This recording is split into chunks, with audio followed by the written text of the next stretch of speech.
Vous êtes en face avec la cliente, bien sûr, consacrez-lui toute votre attention, d'accord? Il faut être poli, la saluer, lui donner une chaise pour s'asseoir, lui demander qu'est-ce que je peux faire pour vous, madame, d'accord? Assurez-lui que vous n'allez pas raconter ce qu'elle va vous dire aux autres, donc expliquez. C'est pas le secret professionnel dans ce sens, parce que le secret professionnel nous concerne nous-mêmes. Et si on va dire à la femme, c'est-à-dire pour qu'elle ait confiance en nous, pour qu'elle puisse s'exprimer, nous raconter tout ce qu'elle veut nous raconter, d'accord? Et puis expliquer ce qui va se passer durant la visite. Voilà, madame, qu'est-ce qu'on va faire? Voilà les étapes, on va faire l'examen, on va faire ceci, cela, etc. Et bien sûr, assurer l'intimité, on ne va pas laisser la porte ouverte, les gens qui rentrent, qui sortent, parce que c'est ce qui se fait, hein, la porte ouverte, il y a des gens qui entrent, qui sortent, la femme sur la table peut-être, etc. Il faut toujours assurer l'intimité. Bien court. Entretien. Durant l'entretien, les clientes exprimeront leurs besoins et des clés. Donc, elles vont exprimer un besoin, il faut toujours donc qu'elles sont là pour qu'on les aide. Parler de leurs besoins, de leurs souhaits, exprimer leurs moindres doutes et à poser des questions sur la planification familiale, c'est normal, d'accord? Elles ont entendu parler d'une méthode, elles ont vu leurs sœurs, leurs voisines, etc. utiliser une méthode, elles aimeraient bien avoir plus d'explications, plus de clarification par rapport à la méthode. Si la cliente est nouvelle, s'enquérir de ses antécédents en se servant de fiches individuelles, bien sûr. Si elle est nouvelle, si ce n'est pas une femme qu'on a déjà vue, donc c'est normal d'avoir une fiche individuelle pour la personne. Et l'âge.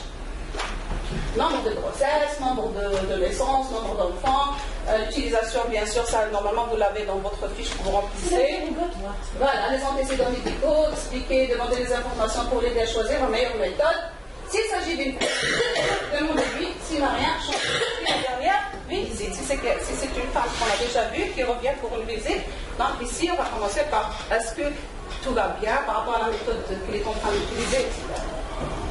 Le R, renseignement sur les méthodes contraceptives, renseigner les clients sur les méthodes de planification familiale qui sont disponibles et où on peut les procurer. Bien sûr, je ne vais pas lui parler d'une méthode qui existe je ne sais pas où, qu'on n'utilise pas par exemple chez nous. Je ne vais pas lui faire un cours théorique que je vais faire pour une sage-femme, pour un médecin. Donc je vais lui parler des méthodes qui existent, qu'on utilise, disponibles ou qu'on peut quand même se procurer. Voilà. Donc, demander à ces femmes ce qu'elles savent et quelles sont les méthodes qui les intéressent. Ici, vous allez découvrir si elles sont mal renseignées. Donc, madame, quelles sont les méthodes que vous connaissez, qu'est-ce que vous pensez de ces méthodes, etc. Ici, déjà, vous allez trouver peut-être les rumeurs, parce qu'on va parler après des rumeurs, qu'elles ont par rapport à telle ou telle méthode. Décrivez brièvement chacune des méthodes que les clients veulent mieux connaître. Indiquer le mode d'action, les avantages, les inconvénients, les effets indésirables, etc. Le C, c'est le choix de la méthode appropriée. Le choix de la méthode appropriée. Aider chaque client à trouver une méthode qui corresponde à ses besoins, ses projets et ses préférences. Parce qu'on est là pour aider, on n'est pas là pour imposer. D'accord? Parce que là que je vais répondre à la question qui a été posée le premier jour, oui, la femme choisit la méthode. Elle est libre de choisir la méthode, mais nous allons la diriger seulement. C'est-à-dire, est-ce qu'elle lui convient, est-ce qu'elle lui convient pas? Voilà les méthodes qui existent, voilà les inconvénients, les avantages, etc. Mais c'est selon sa vie, ses projets dans la vie, ses choix, ses capacités, etc., qu'on va lui donner, qu'on va lui prescrire une telle ou telle méthode. Donc ici, vous allez remarquer qu'on dit à chaque fois, il faut écouter. Donc, c'est important d'écouter, poser des questions, demander s'il y a une méthode qu'elle voudrait employer. Alors, qu'est-ce qu'elle veut comme méthode, le choix qu'on peut leur offrir. Pour aider la cliente à choisir, lui demander quels sont les projets, la situation familiale, c'est ce que je l'ai dit, demander à la cliente ce que souhaite son mari aussi.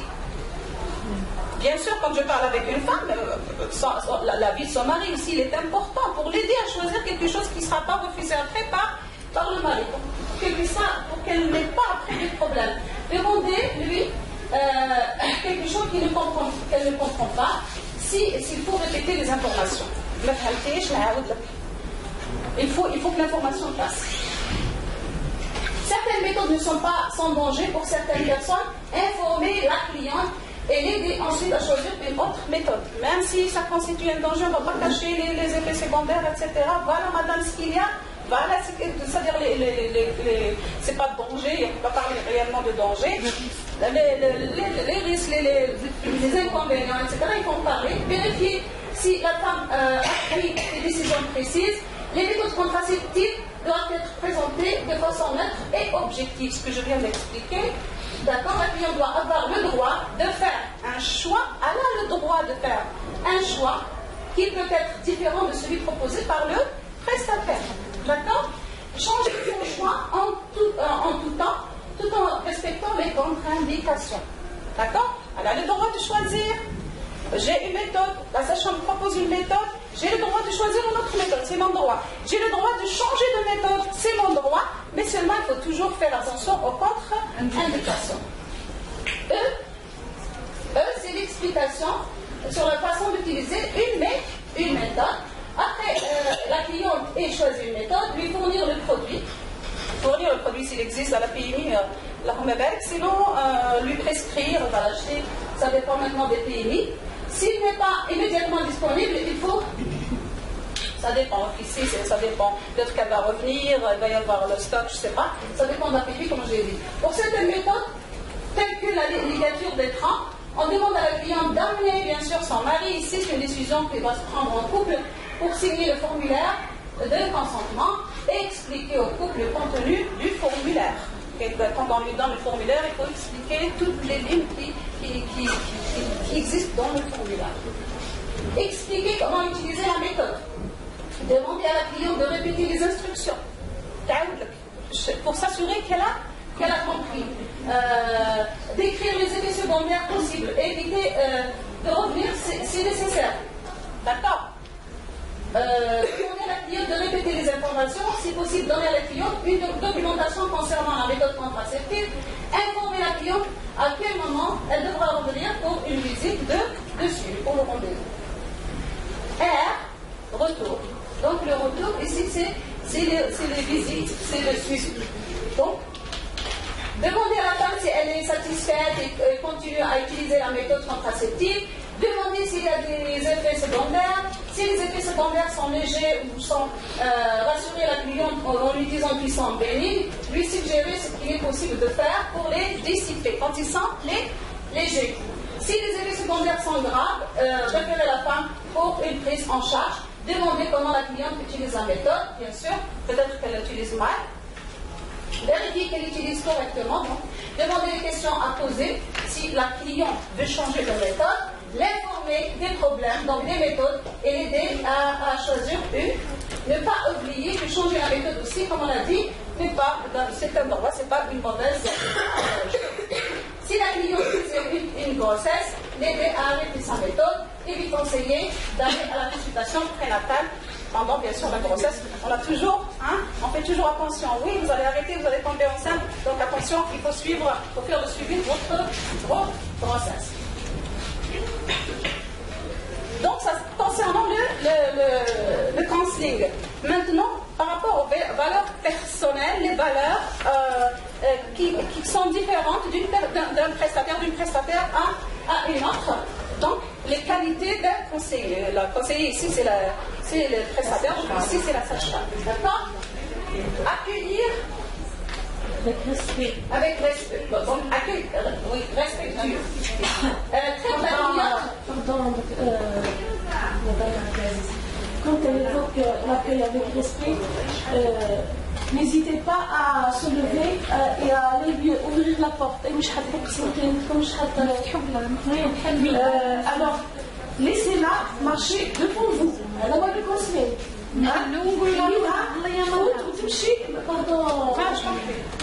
Donc, il faut lui donner la sensation qu'elle est importante pour vous.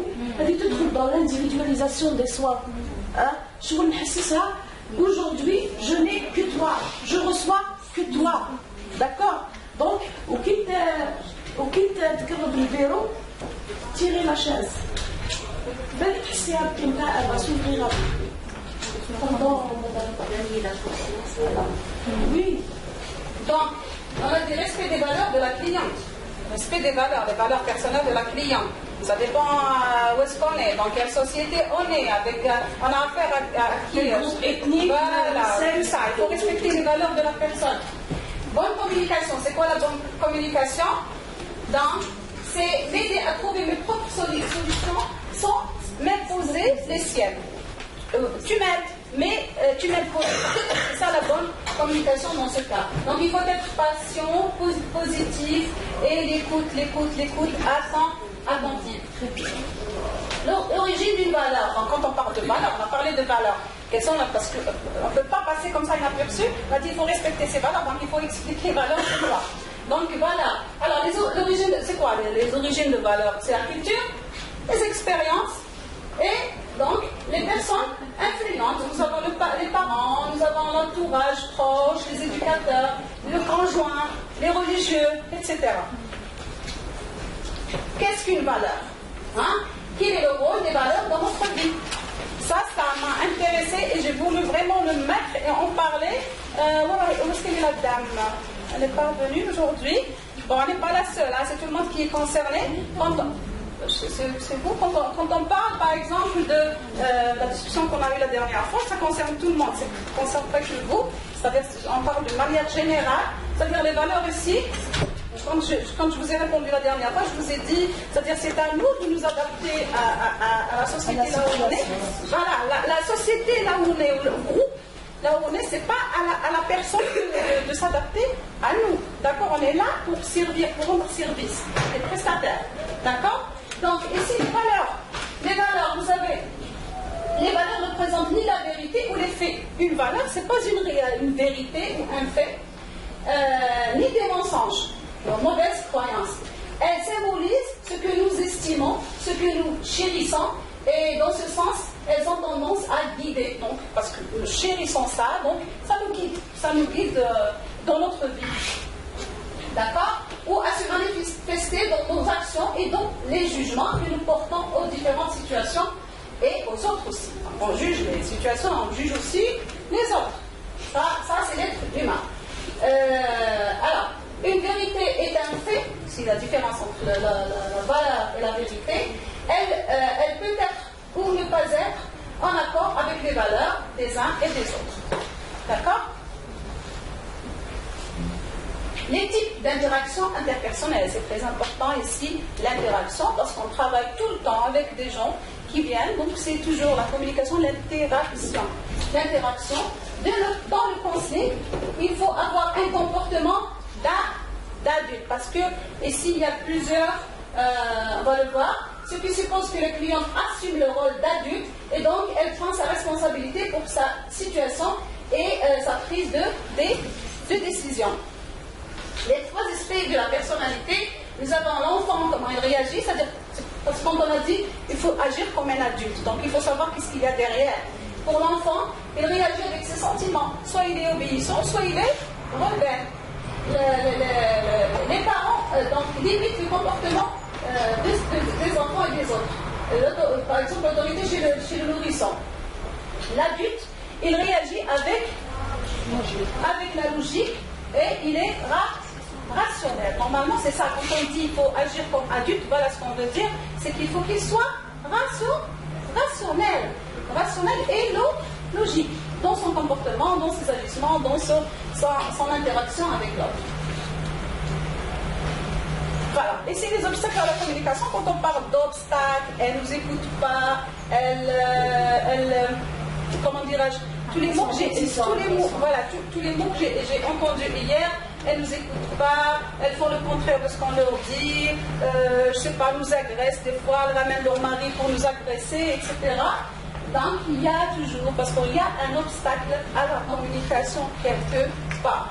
Parce qu'une femme, quand elle vient consulter, elle ne vient pas pour créer des problèmes, elle vient pour être aidée tout simplement. Donc il y a certainement quelque chose qui bloque. Alors, parler avec un air, qu'est-ce qui bloque la communication? Nous avons les commandements. C'est quoi les commandements? C'est parler avec un air autoritaire. D'accord? Donner un ordre ou un commandement.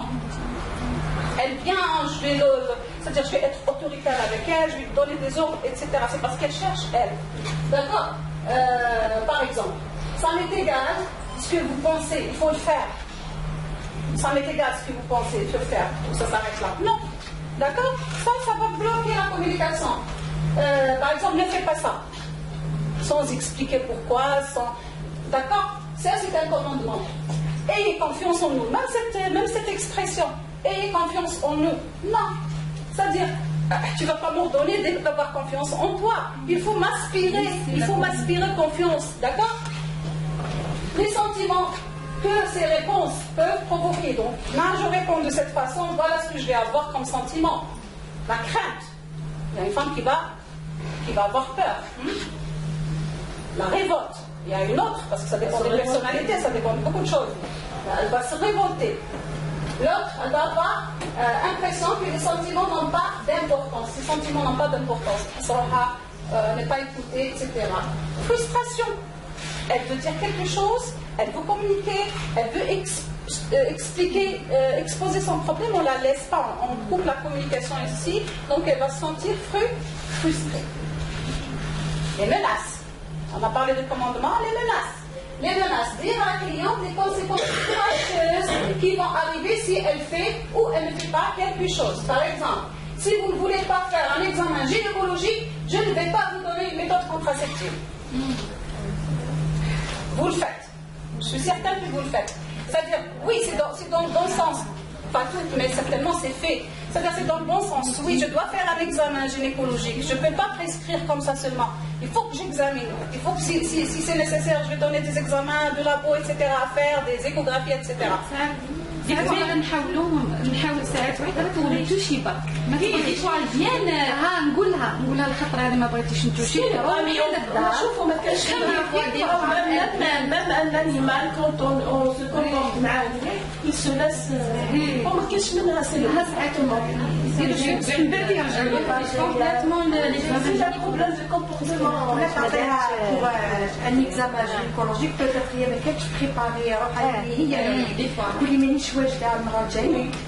Non, ça c'est pas un problème. Le problème c'est qu'il faut qu'elle ait confiance en nous. Même si je le fais,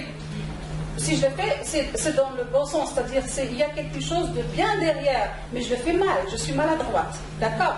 Je vais l'examiner parce que je ne vais pas faire n'importe quoi, prescrire n'importe quoi et l'envoyer chez elle. Mais il faut savoir le faire. Je dois l'examiner, mais il faut qu'elle soit convaincue, d'accord? Si vous faites ça, vous allez le regretter, par exemple. Non, d'accord? Si vous vous taisez, je vais vous aider. L'intimidation. Des fois, elle parle, elle veut l'expliquer, de je ne sais pas quoi. Est-ce que là, non, ça, on a coupé. C'est ce qu'on appelle l'intimidation. On l'a intimidé, d'accord? Les sentiments dont vous allez avoir, la crainte, vous allez avoir la soumission. Ça dépend des personnalités. Soit elle va être soumise, soit elle va être révoltée. Et vous allez avoir de l'hostilité. Là, il y a l'agressivité. Vous avez de l'hostilité. Ensuite, elle pourra ramener son mari pour vous agresser. La vie. L'avis, déjà, quand je donne mon avis, il faut savoir le faire. D'accord? L'avis aussi, ça constitue un blocage. Ça constitue un blocage à la communication. L'emploi de l'autorité extérieure comme étant la vérité, par exemple, il ne faut pas rire. Il ne faut pas rire, c'est I, c'est R-I. Il ne faut pas rire comme ça. Vous devriez faire ceci. Là, on est en train de donner un avis. Un avis, mais d'une façon maladroite. Les sentiments que vous allez avoir, résistance, défense, culpabilité. Vous allez culpabiliser la femme, elle va se dire, oh mon Dieu, j'ai mal réagi, etc. Elle va être dans l'embarras total. Et le sentiment d'infériorité, vous allez l'inférioriser. Les jugements, on évalue la cliente de façon négative. Vous n'avez pas du tout raison. Vous n'avez rien compris de ce que j'ai dit. Ce n'est pas bon, c'est faux. Ce n'est pas bon, c'est faux. Dès qu'elle parle, c'est pas comme ça. D'accord? Les sentiments, donc vous allez avoir toujours soit le sentiment d'infériorité, soit la défense. Les étiquettes. C'est ce qui existe aussi beaucoup chez nous, les étiquettes, parce qu'il est de cette région, parce que c'est la région, et ça fait partie des jugements aussi. Et ces jugements par rapport à la communication, par rapport à la communication. C'est universel. Non, ça dépend des sociétés. Les étiquettes, on classe la cliente dans une catégorie. Cette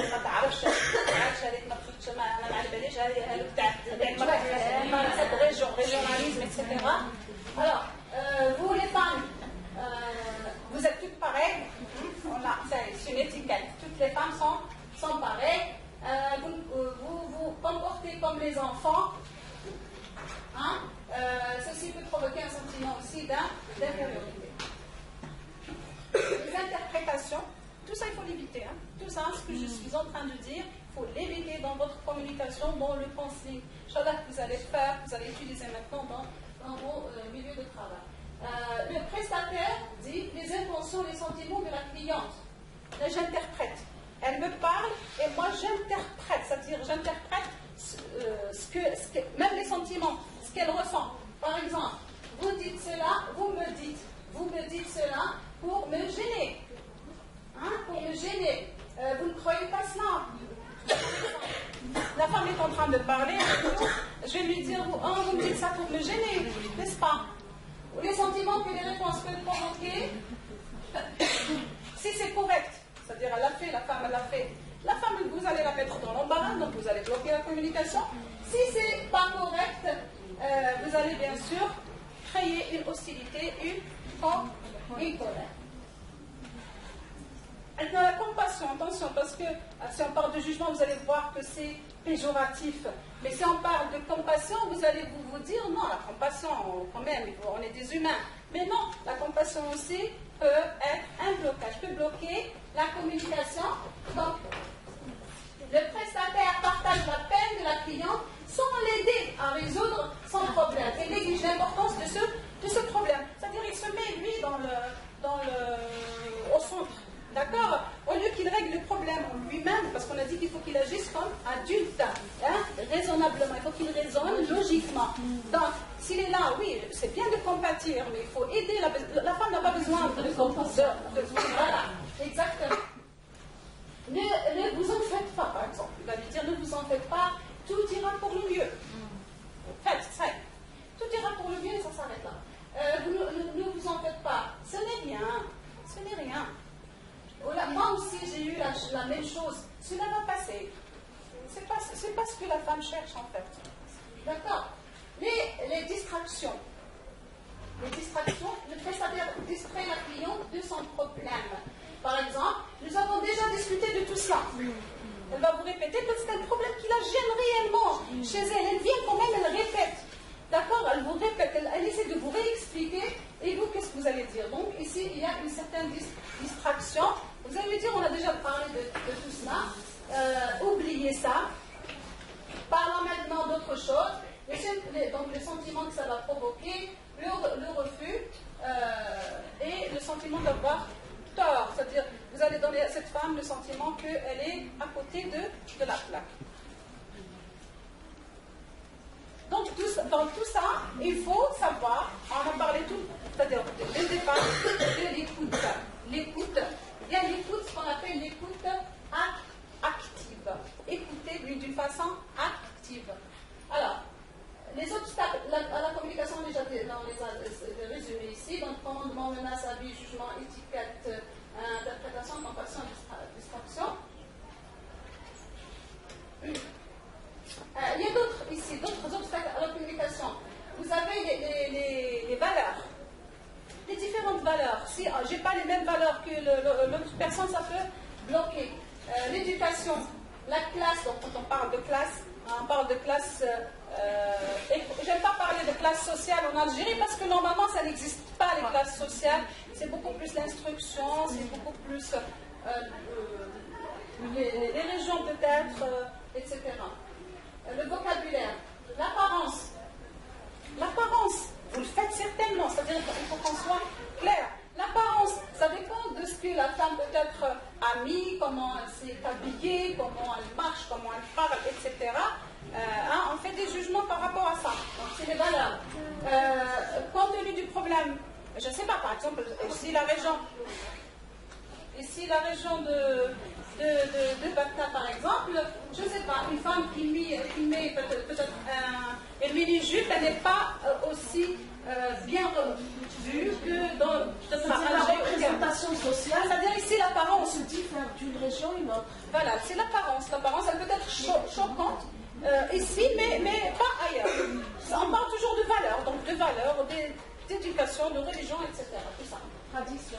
Compte tenu du problème choquant, le problème en lui-même peut être choquant. Hier, vous m'avez dit qu'il y a des jeunes filles, on sait que ça se passe, moi, personnellement, ça m'a un petit peu choqué, ça m'a étonné. Ça m'a pas choqué, ça m'a étonné parce que comme on en parlait ici, on a dit que ça existe, on sait que tout ça existe, il ne faut pas quand même essayer de couvrir des choses comme qui existent, parce qu'il faut reconnaître que ça existe pour trouver une solution, sinon on ne pourra jamais régler le problème. Mais le fait qu'on m'a dit comme quoi, c'est-à-dire c'est des jeunes filles qui viennent prendre le problème comme moi, je ne sais pas. En tout cas, qui a posé le problème de la maman célibataire qui a 4 ans. Donc, non, c'est pas ça. On a porté un jugement. Les 10 jeunes filles demandent la pilule. Voilà, je ne parle pas de ça. Je parle pas de ça. Ça, c'est des cas qu'on connaît déjà. C'est-à-dire qu'on a déjà vu. Qu'on a vu dans les maternités. On les a vus dans les maternités. On préfère leur prescrire que. On va parler de jeunes filles, c'est-à-dire de jeunes filles qui n'ont pas d'enfants en fait, qui viennent pour demander la contraception. Voilà, très jeunes qui viennent demander la contraception. On se pose la question, est-ce qu'on va donner la contraception ou non? Bien sûr qu'on va la donner. Bien sûr qu'on va la donner. Parce que je ne la donne pas moi, elle va aller faire des enfants et puis vous savez que ça va se passer après, c'est un problème qui va s'aggraver plus. Manque de compétences du prestataire en matière de communication. Prestataire distrait, comme on l'a dit. Réponse de prestataire ne convient pas à la cliente. Manque de confiance et différence d'âge. La différence d'âge aussi peut constituer un problème de communication. Donc les principes à tirer de tout ce qu'on a vu, sans faire parler les clientes et sans bien comprendre leur situation, donc les problèmes, les besoins, les inquiétudes, il est difficile de répondre convenablement à leurs besoins, ce qui contribue souvent à l'échec de la planification familiale. Le désir d'écouter est aussi important que la capacité d'écouter. D'accord?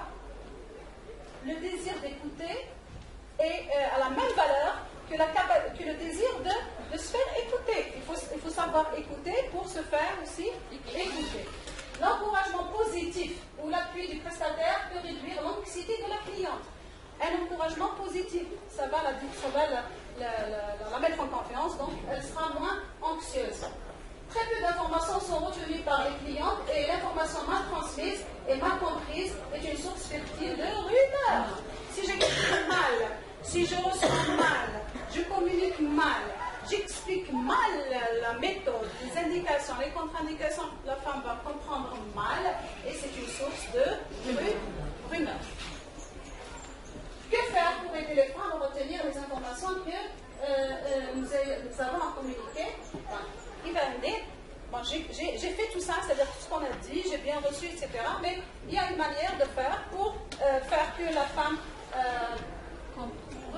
retienne, voilà, mémorise. Donc, se limiter aux informations clés. Il ne faut pas parler de tout et de rien. D'accord, il faut parler, comme je dis toujours à mes étudiants en général, les mots-clés, il faut toujours être intelligent.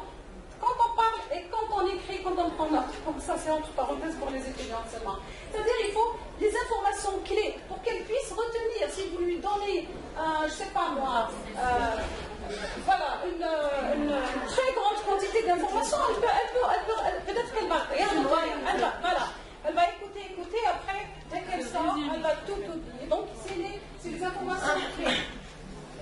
Répétez les informations plusieurs fois au cours de la conversation. Limitez les détails. Il faut aller droit au but. D'accord? Commencer par les informations importantes et les répéter à la fin de la conversation pour mieux,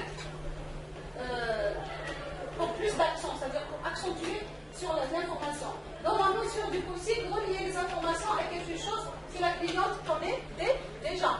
C'est dont on a parlé hier avec Madame Aroussi. C'est-à-dire, c'est ce qu'on fait même dans l'éducation en général, dans les formations en général. Il faut relier. Si vous voulez qu'elle mémorise ce qu'on a dit, on relie seulement ce qui est important, le détail qui est important, et quelque chose qu'elle connaît, qu'elle a l'habitude de faire, de travailler avec, etc. Dans la mesure du possible, relier les informations à quelque chose qu'elle connaît, demander le feedback pour vérifier ce que la cliente a compris et retenu. Donc lui demander, oui madame, qu'est-ce que vous avez, donc qu'est-ce qu'on a dit, etc. Enfin, il faut le susciter, il faut le demander le feedback. C'est quoi l'écoute active? On a parlé d'écoute active. C'est quoi l'écoute active? Alors c'est une technique de communication. C'est une technique de communication qui vise à diagnostiquer et à résoudre un problème par lui-même, donc à revers un entretien, dialogue avec un conseiller. L'écoute active vise à quoi? À faire ressortir ce qui peut être sous-entendu. C'est ce qu'on appelle l'écoute active. Ça veut dire quand je discute avec cette femme, je vais essayer donc non seulement d'écouter les termes qu'elle dit, mais je vais essayer aussi de deviner, d'écouter et d'interpréter les choses peut-être qui sont pas dites, les choses qui ne sont pas dites. Donc, afin de répondre à tout ce qui peut empêcher l'utilisation efficace de la contraception. Parce qu'ici, le but final, en fait, c'est la réussite de la planification familiale et c'est l'utilisation efficace des méthodes contraceptives. Alors, l'écoute active est constituée de trois composantes. L'écoute passive, ça va vous étonner, l'écoute active, nous avons l'écoute passive, c'est une composante paraphrasée et question de clarification. On va voir tout ça. L'écoute passive, c'est quoi? C'est donner la possibilité à la cliente de parler, donne plus de responsabilité à la cliente. Montre à la cliente qu'on l'écoute, éviter que le prestataire impose ses idées. Évite. Donc ici c'est passif, je suis là, j'écoute, donc je laisse la liberté à la femme de parler, de s'exprimer. Paraphrase, bien paraphraser. La paraphrase, on reformule ce qui a été dit par la cliente, d'accord, y compris les sous-entendus, les sentiments, les émotions cachées, etc. Paraphraser ici, et une femme qui elle va me dire quelque chose, va m'exposer un problème, je vais le répéter d'une autre manière, je vais reformuler d'une autre manière, y compris ce qu'on a dit dans l'écoute active, c'est-à-dire y compris les sentiments, tout ce que j'ai compris, je vais le reformuler, le redire. C'est ce qu'on appelle paraphraser. D'accord? Les questions de clarification. Dans la prestation de services de planification familiale, donc il faut demander certaines informations. Alors, assurer une ambiance dans la formation sanitaire, expliquer aux clients les raisons pour lesquelles on pose des questions ouvertes. Il faut utiliser toujours les questions ouvertes qui servent à demander plus d'informations, aider la cliente à réfléchir donc, sur la situation, et les questions fermées dirigées ne doivent pas être utilisées en consigne. Donc, dans la planification familiale, les éviter. D'accord, les questions fermées. Les rumeurs, parce que même dans le DU, quand on a parlé du DU, qui n'est pas assez utilisé, c'est pour cela qu'on fait cette formation. Donc, c'est les rumeurs, en fait, qui bloquent. C'est les rumeurs. Alors, il faut les éviter. Comment? La rumeur, c'est quoi la rumeur d'abord? C'est quoi une rumeur? L'information qui est répétée à l'entourage. Elle n'est pas fiable, elle n'est pas juste. C'est des répétitions des femmes à une autre. Par exemple, une femme qui a fait un stérile, par exemple, il est expulsé. راح تقول لها مثلا الجي تاعي طاح ما عرفتش ديره لي ما درتوليش مليحه ماشي مليحه كان تمشي. Alors, la rumeur est une information non vérifiée. C'est une information qui n'est pas vérifiée. Est-ce qu'il est correct? Est-ce qu'elle n'est pas encore correcte? Donc, circulant de personne à personne et portant sur un objet, un événement ou une question d'intérêt public. Généralement, c'est l'intérêt public, ce qui intéresse tout le monde. Pour contrecarrer la rumeur, c'est-à-dire pour l'éloigner, contrecarrer la rumeur, qu'est-ce qu'il faut faire? Dans certaines situations, il serait approprié de dire la réalité lorsque, par exemple, quelqu'un demande ce qu'il a entendu n'est pas une rumeur. C'est-à-dire, quand c'est vrai, c'est vrai. Quand c'est vrai, quand c'est on l'appelle une rumeur, mais une personne nous parle, par exemple, des inconvénients d'une méthode. Cette méthode fait ceci. Quand c'est vrai, je vais dire oui, c'est vrai. Je ne vais pas éviter de dire que c'est une rumeur, alors que c'est une réalité. Dans la plupart des situations, c'est important de chercher ce qui pourrait être à l'origine de la rumeur. Qu'est-ce qui est à l'origine de la rumeur? Des fois, c'est nous, comme on l'a dit tout à l'heure. D'accord? Des fois, c'est nous. Une information incorrecte, d'accord? Et une expérience négative par rapport à une méthode. Une information, donc j'ai dit, une information fournie par le personnel est mal comprise, comme elle a dit tout à l'heure, dans le problème de communication. Quand une personne évoque une rumeur de planification familiale, il faut l'écouter attentivement pour savoir d'où vient la rumeur et pour corriger bien sûr le problème. Donc on a dit comment pourrons-nous contrecarrer la rumeur. D'accord? Donc, qu'est-ce qu'on a dit? On a dit des fois, la rumeur vient du prestataire lui-même. Quand c'est mal informé, quand l'information passe mal, quand la personne comprend mal, ici, bien sûr, il va y avoir la rumeur qui va alors, je vais vous donner certains exemples qui vont peut-être vous aider, au milieu de travail pour pouvoir répondre à certains questionnements, rumeurs, etc., posés ou exposés par les femmes. Il faut toujours savoir que quand la personne nous expose un problème, une rumeur, c'est-à-dire un problème, que nous-mêmes savons que c'est une rumeur, c'est quelque chose qui n'existe pas par rapport à la méthode, il faut toujours se montrer respectueuse. Il ne faut pas se moquer de la personne. Il ne faut pas se moquer, c'est très important. Je l'ai écrit en rouge ici. Il faut être respectueuse et compréhensive. Je parle de ça. Ici, on va voir vrai ou faux certaines questions posées par les femmes. La contraception empêche définitivement d'avoir des enfants. Il y a des femmes qui le croient.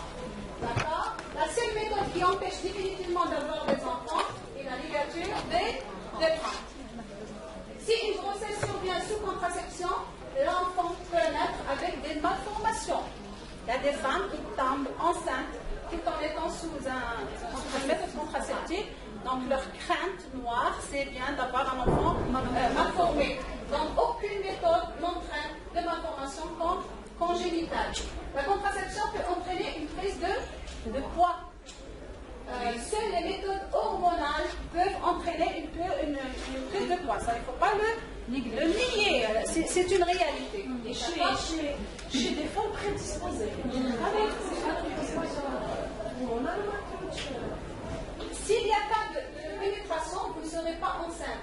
Et vous n'aurez pas ici toujours encore d'IST et de SIDA. Une grossesse est possible même lorsqu'il n'y a pas de pénétration. Donc, bien que le cas présente, donc, il est rare, mais ça existe. Que ce soit pour la grossesse, que ce soit pour les maladies infectieuses. Certains produits contraceptifs nécessitent des pauses. Beaucoup de femmes le croient. D'accord? Alors, toutes les méthodes peuvent être utilisées pendant de nombreuses années, mais sous surveillance, mais médicale, tout simplement. La contraception est mauvaise pour la santé.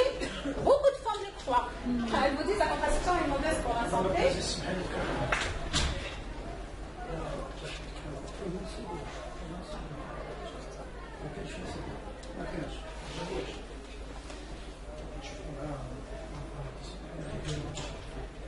Donc je disais, la contraception est mauvaise pour la santé, la contraception permet l'espacement des naissances, ce qui est bénéfique et pour la santé de la mère et de l'enfant. Le DU donne une hémorragie, d'accord? Le DU augmente le flux sanguin par rapport à la contraception hormonale. L'hémorragie se voit surtout chez les femmes qui présentent une pathologie sous-jacente. La question que vous avez posée aussi, la femme utilisant le DU ne peut pas soulever du poids. Est-ce qu'il est la dame qui a posé cette question? Cherche. Il n'est pas là. En général, Non, oui, mais non, elle a insisté sur la question. Elle n'est pas prise. en général, Mais c'est pas vous. C'est pas. Alors, la femme ne peut pas soulever du poids uniquement les deux premières semaines. Le temps que le DU prenne sa place dans l'utérus. Le DU donne une infection. Le DU ne donne pas d'infection. Si une infection survient sur le DU, il faut traiter. Sinon, ça sera grave quand même. Ça va s'aggraver. Le DU monte au foie, au cœur. Beaucoup le disent, c'est pour ça qu'elles ont peur de placer un stérilet. Le DU se pose à l'intérieur de l'utérus. En cas de perforation, ce qui produit surtout au moment de l'insertion du DU peut monter dans la cavité abdominale sans perforer les organes. Le sang, le sang s'accumule dans les ANS, l'utérus, dû à l'aménorrhée du progestatif injectable. Quand elles n'ont pas leur cycle normal, elles croient qu'il y a une accumulation de sang dans leurs utérus. Le sang ne s'accumule pas dans l'utérus car il n'y a pas de développement à la base de la muqueuse utérine responsable de la menstruation. Voilà. Je vous remercie.